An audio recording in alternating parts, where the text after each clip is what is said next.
وزیر اعظم نواز شریف 4 جولائی کو امریکی صدر بل کلنٹن سے ملاقات کر رہے تھے تو پاک فوج کے ایک بہادر کیپٹن ٹائیگر ہلز پر فتح اور شکست سے بے نیاز ہو کر لڑ رہے تھے۔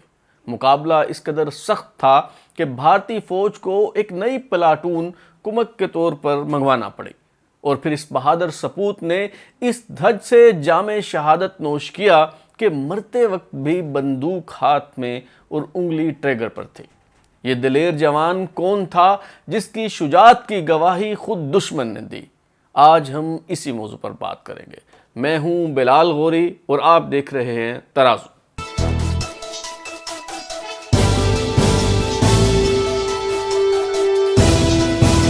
وزیر اعظم نواز شریف اور army chief general Pervez Musharraf 25 June کو اگلے مورچوں کا دورہ کر کے واپس لوٹے تو امریکی سپہ سالار جنرل اینتھنی زینی بل کلنٹن کا دو ٹوک پیغام دینے کے لیے پاکستان پہنچ چکے تھے۔ وزیر اعظم نواز شریف نے امریکی سپہ سالار جنرل زینی کو ملنے سے انکار کر دیا، کیونکہ دفتر خارجہ کا خیال تھا وزیر اعظم کا کسی فوجی کمانڈر سے 1 to 1 ملنا ان کے منصب کے شایان شان نہیں۔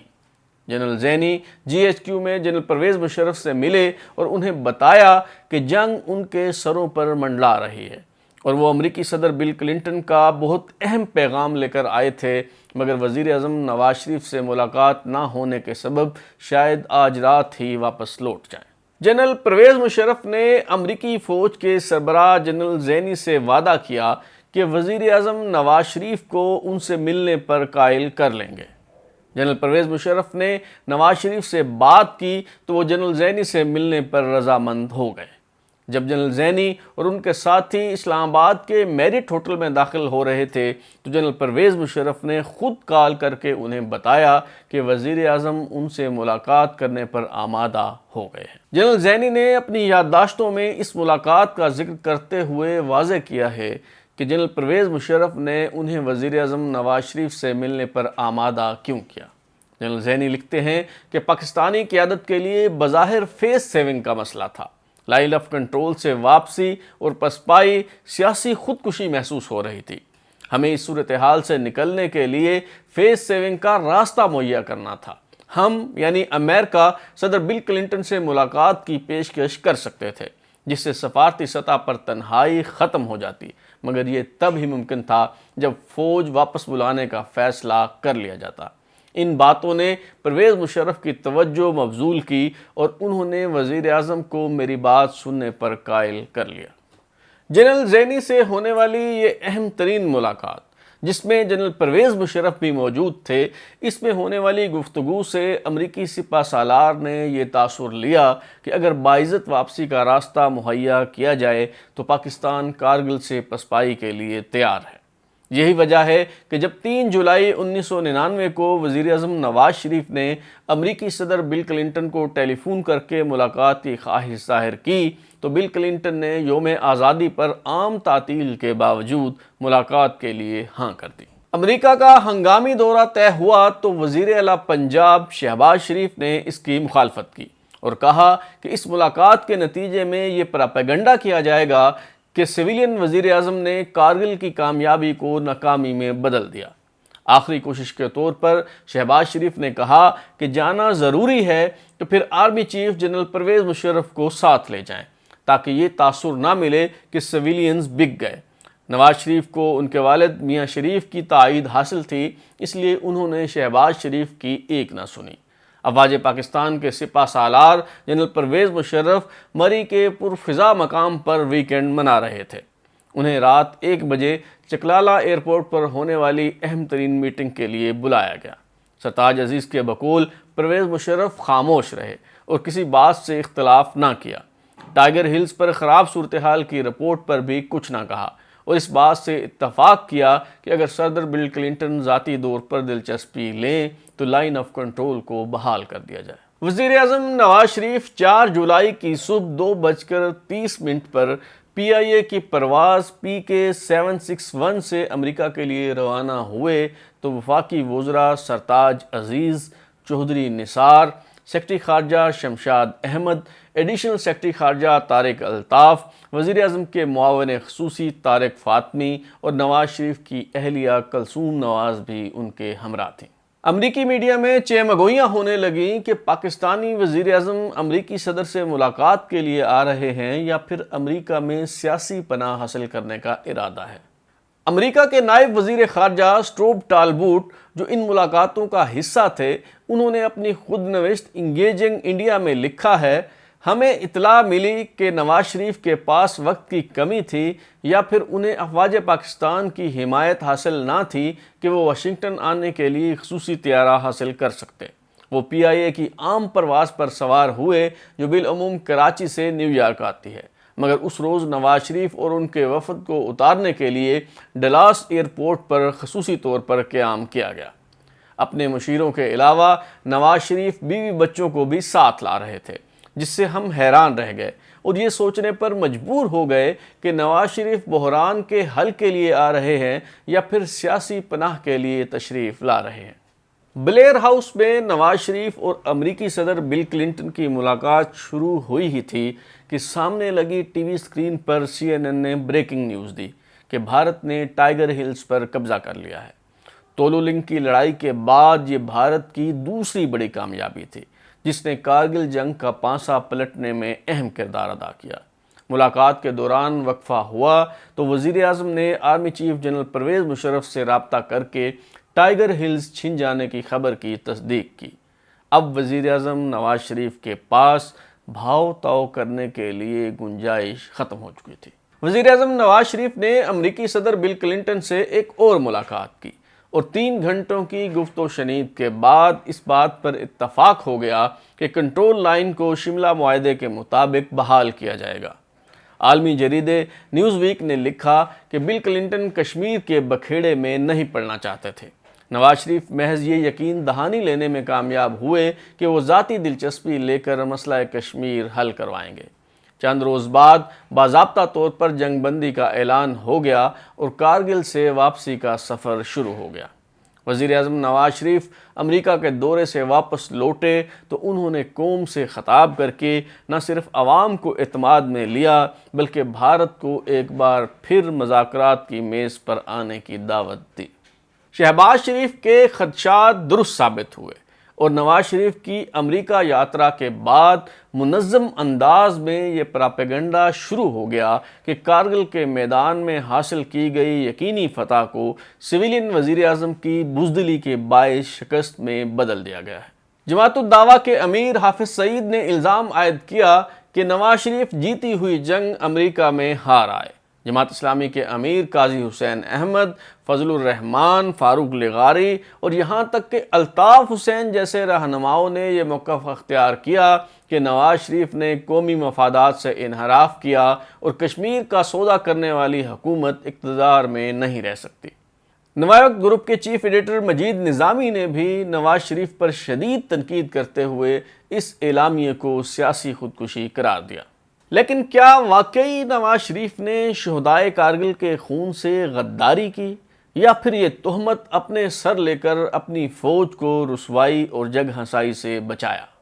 یہ سوال راولپنڈی کے سابق corps commander lieutenant general Jamshed Gulzar Kayani سے کیا گیا تو انہوں نے کہا، جب یہ ریورسز شروع ہوئیں اور اس وقت میرے نقطۂ نظر کے مطابق نواز شریف کو یہ احساس ہوا کہ فوج کی عزت کا سوال ہے۔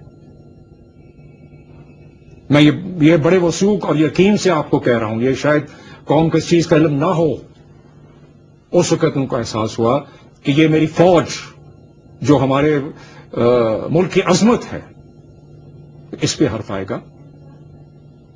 اس کو وہ یونائٹڈ اسٹیٹس گئے اور اس کے لیے انہوں نے کوشش کی۔ وفاقی وزیر خارجہ سرتاج عزیز نے الفاظ کی ہیر پھیر سے امریکہ سے جاری ہونے والے اعلامیے کو اپنے حق میں استعمال کرنے کی کوشش کی اور لندن میں دیے گئے انٹرویو کے دوران یہ موقف اختیار کیا کہ 4 جولائی کے اعلامیے کے مطابق لائن آف کنٹرول کے احترام کا مطلب یہ ہے کہ بھارت بھی سیاچن سے اپنی فوجیں واپس بلائے، کیونکہ بھارت نے شملہ معاہدے کے برخلاف سیاچن پر ناجائز قبضہ کر رکھا ہے۔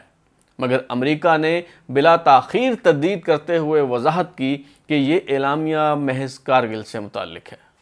بی بی سی کے پروگرام ہارڈ ٹاک کے دوران وزیر خارجہ سرتاج عزیز سے یہ سوال بھی ہوا کہ اب آپ پاکستان واپس کیسے جائیں گے؟ فوج کارگل سے واپسی کے فیصلے پر نواز شریف سے خوش نہیں ہوگی اور شاید اقتدار پر قبضہ کر لے۔ برطانوی صحافی ٹم سیبسٹین کی یہ پریڈکشن درست ثابت ہوئی اور چند ماہ بعد ہی فوج نے اقتدار پر قبضہ کر لیا تو ٹم سیبسٹین کو best T V interviewer of the year کا ایوارڈ ملا۔ کارگل کی کھونچکاں داستاں ان شہداء کے تذکرے کے بغیر ہرگز مکمل نہیں ہو سکتی جنہوں نے اپنے لہو سے تاریخ رقم کی۔ وطن کی عظمت پر اپنی جان نثار کرنے والے بہادر سپاہیوں کے لہو کے ساتھ اس سے بڑی غداری اور کیا ہو سکتی ہے کہ ان سے لا تعلقی کا اعلان کر دیا جائے۔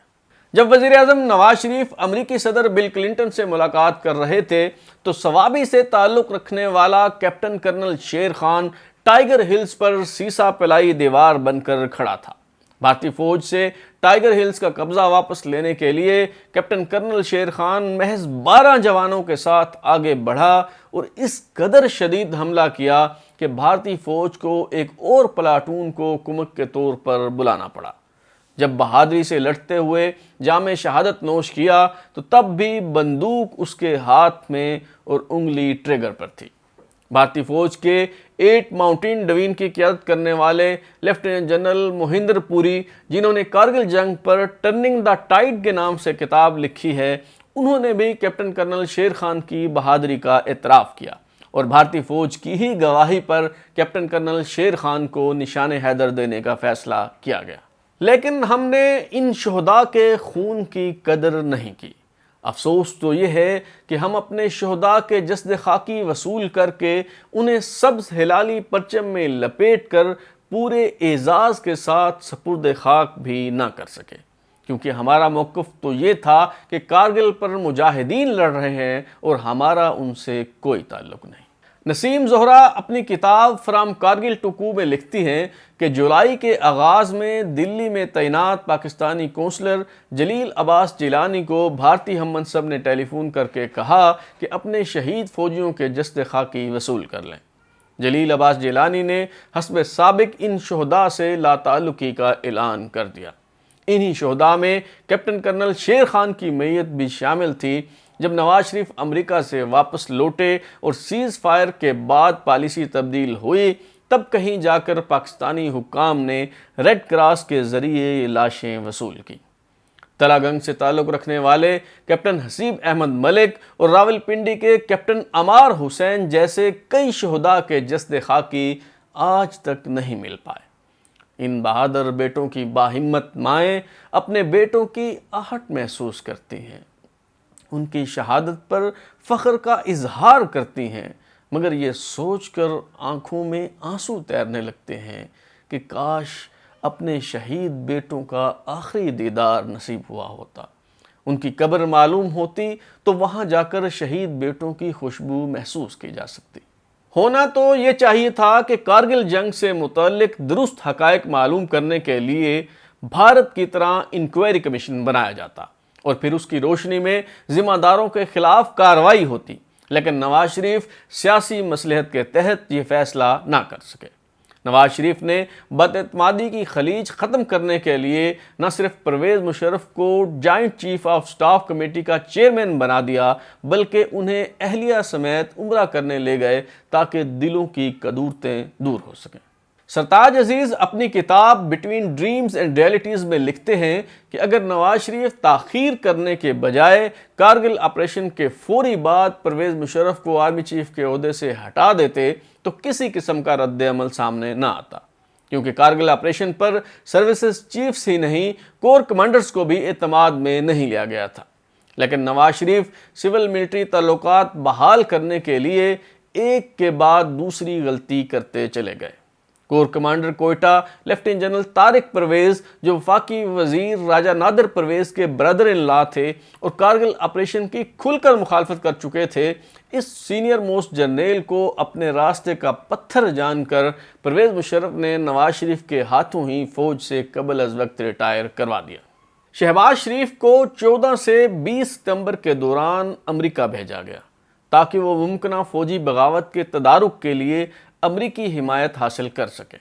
امریکی اسٹیٹ ڈپارٹمنٹ کے ترجمان جیمز روبن نے بیان جاری کر دیا کہ امریکہ کی جانب سے کسی قسم کے غیر آئینی اقدام کی مخالفت کی جائے گی اور ہمیں امید ہے کہ پاکستانی فوج آئین اور جمہوریت کا احترام کرے گی، مگر یہ سب کوششیں بے سود ثابت ہوئیں کیونکہ کارگل آپریشن کے ماسٹر مائنڈز کسی قسم کی تعذیبی کارروائی سے بچنے کے لیے حکومت کا تختہ الٹنے کا فیصلہ کر چکے تھے۔